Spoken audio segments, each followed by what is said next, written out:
Well, okay, welcome to another Lightning Strikes Twice, the little tiny mini lightning round that everybody loves. Well, we don't know yet because there haven't been that many, but you will love it. One So, or two people love it. yeah, yeah, yeah, it'll grow on you. I think we'll have some followers. But It's anyway, been a while since I took statistics, but if extrapolate from that, everybody loves it. yep, exactly. Okay, so yeah, basically we have 5 minutes apiece, and we do a little just two topics basically, and that's it. And so yeah, neither of us knows the other one's topic. So I guess why don't you go first, Casey? And I got the All timer right. ready. So Well, looks like you're wearing kind of a conspiracy theory shirt. That's kind yes, of perfect because that was sort of the realm I was going to dive into. okay. Um, what the hell do you think Mothman was? Ooh, Mothman, like, oh yeah, From like that was. West Virginia, 1966 or something like that. Like, I think it came up a few times actually throughout history, and it was kind of like a um, uh, precursor, I guess, to disasters, because it wasn't like that that's people right. saw the Mothman a whole bunch, and then like there was like a collapse of a bridge or something like that, right? Yeah, like bad shit always happened when somebody saw the Mothman. There was that movie like 20 years ago, right? The Mothman Prophecies, Yeah, or yeah, 20 plus years ago. It's been a while. yeah. I think I had it on VHS, so that's how old it is. Oof, yeah.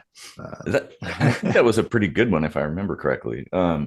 But yeah, I don't know what the Mothman would be. I mean, I know a lot of people saw the Mothman out there, like hanging around on top of buildings or whatever, flying around and stuff. Yeah. Something. I mean, people have seen stuff like that throughout history, but it's kind of weird that there was kind of a cluster of sightings and then a disaster happened. Something about that story, like I'm getting goosebumps right now just thinking about it for some reason. Like, I don't know why that one feels almost real to me, but um yeah, Yeah. it's like normally the skeptic in me would say, well, it's easy to find patterns, right? You always say, oh, somebody famous died. It always comes in threes, and then two other famous people die, and well, really, like five famous people die, like every day or something. It's Yeah. just like you just find these patterns and you build your buckets and stuff. But there was like a lot of bad shit and a lot of really bad shit happening around sightings of this weird flying creature. Hmm. I don't know. It's almost like it was kind of like warning people. Right. But Its like, appearance was a warning that hey, something bad's going to happen. Although it's kind of useless because it's like, well, what bad is going to happen? How? What do we do to prepare for that? yeah. You know, Was like, it sinister or was it some kind of guardian angel trying to warn oh, us? ooh, yeah. Well, as Hmm. far as I know, people's interactions were fairly benign. Like it just was there, like flew over or was sitting somewhere, and Hmm. just simply present. I don't think it was like aggressive or anything like that. Weren't they saying it had like red eyes or Yeah. something? Yep. Red And that eyes. doesn't, obviously, that doesn't mean it's like evil, but No, no. albino rats have red eyes. And Mhm. um, yeah, I don't know. I have a Mothman pin somewhere. Like that's on I think it's on my lab coat. Hmm. Uh, Nice. um, that's how much it like struck a chord with me for some reason. Mhm.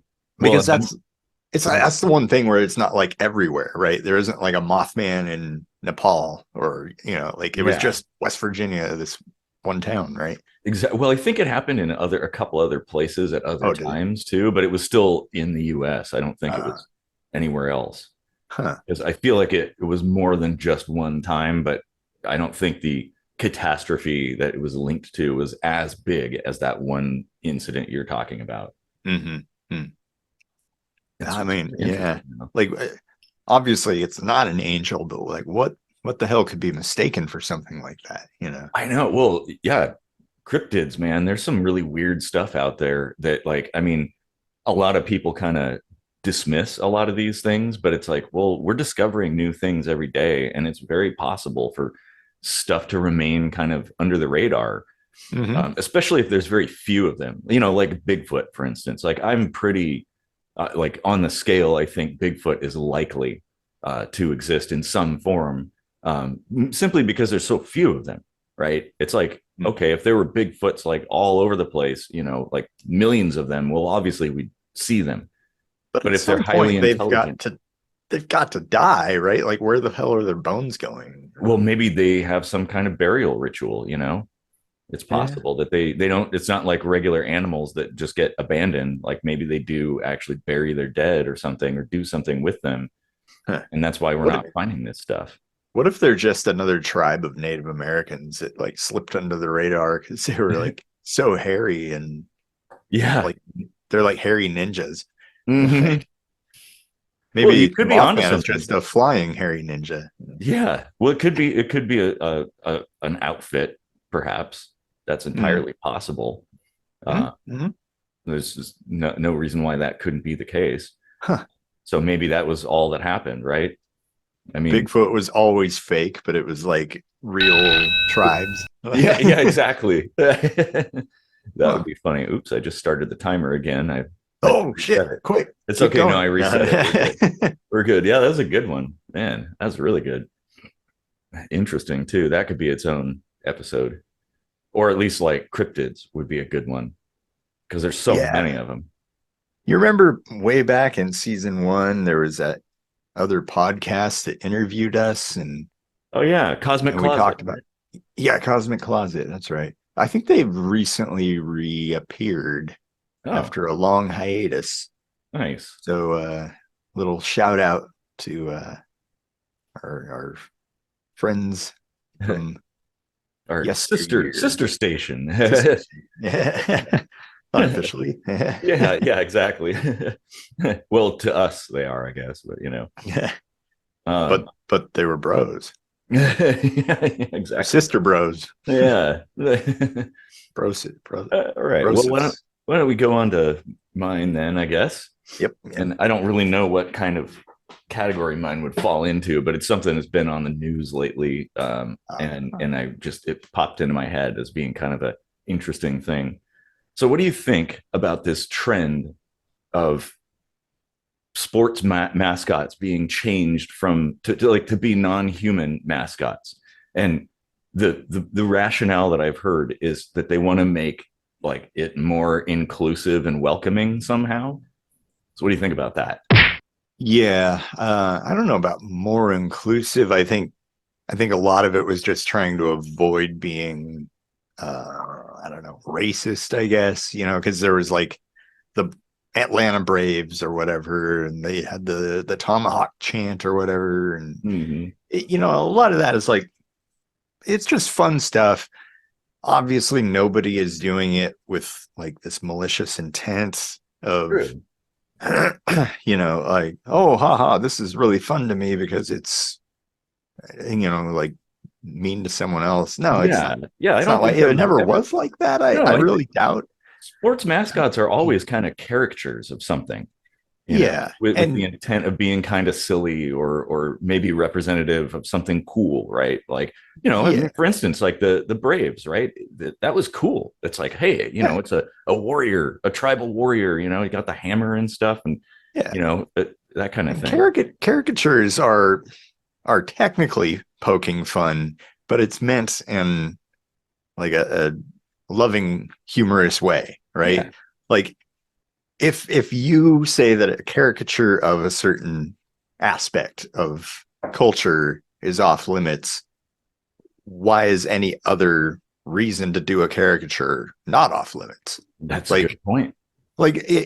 it's all or none really with something like that. Like you got to stay consistent or you're a complete idiotic hypocrite Well, because yeah. Look at the artists that do that on the street, right? They bring out these yeah, maybe minuscule features and amplify them, right? For humor purposes. Like, oh, you mm-hmm, know, you've got buck teeth, so they make the teeth even more buckier, you know, right, and stuff like that. Or if you have a funny looking chin or something or whatever, or a weird hairstyle, they make it more weird yeah. for humor purposes.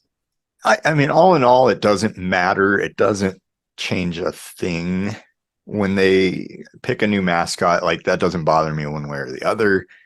it is silly to like go to those lengths Yeah. and, Well, like rebrand yourself and all that stuff that could be kind of a detriment. And, one particular school, it's going to cost them like 200 grand to change that. And it's like, couldn't that money be spent elsewhere for like education, like more books well, or yeah, computers or well, something? just shovel that money into like cultural Yeah, awareness like that. sure. The Atlanta Braves could be like, oh, we're going to, spread information about particular tribe that a lot of these caricature things came from, and Sure. show our respect for the culture that they've brought to America. And Exactly. Well, that's a good point.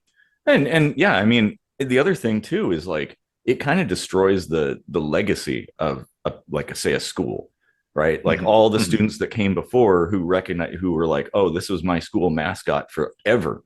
Right? And now all of a sudden it's something different, which now that's completely gone, right? Yeah, Like, I went to Wilson High School and now it's no longer called Wilson High School. They changed the name. And it's like, okay, well, honestly, it doesn't really matter to me that much, but it does kind of feel weird now. Like, yeah, well, now that school that I went to for 4 years is gone, essentially. yeah. And it's a strange feeling. I don't know. Well, I mean, we can always call it Wilson High School because that's what it was when we went there. Like that's actually kind of commonplace. We don't have to learn a new name for it if we're telling our stories, right? Mm-hmm. My mom went to Aquinas, which was enveloped into St. Pat's when they desegregated the sexes, right? There Mm-hmm. used to be St. Pat's for the boys and Aquinas for the girls, and then they were just all St. Pat's, which Yeah, was a Catholic school I then went to. But my mom would always say, back at Aquinas. And it's like, yeah, I know what she's talking about. And I know that they're the same thing technically now, but then it was different, you know? sure. And that's fine. Like honestly, it's like I don't really have a problem with people changing stuff. But the cost is kind of that is a Yeah. big deal to me. Like schools are already kind of tight on well, presumably tight on their budget, but to dump like 200 grand into simply changing a name of a mascot, it seems a little, And the high school, that was all over like Woodrow Wilson was apparently like a racist president, but I never knew that until they were like, hey, we better change the name yeah, to this person. And I still have no clue who she was. yeah, Um, yeah, exactly. It is a little, and I don't know that Wilson. I mean, I didn't know that either. So he couldn't have been that much of a racist, and yeah. you know what I The mean? best part is the irony is that this Silas woman that they named it after, her maiden name was Wilson. So it's still Wilson in a way. Yeah. That's funny. Uh, all right. Well, that concludes our little mini lightning round. Hopefully you enjoyed it. And yeah, See see you you next on time.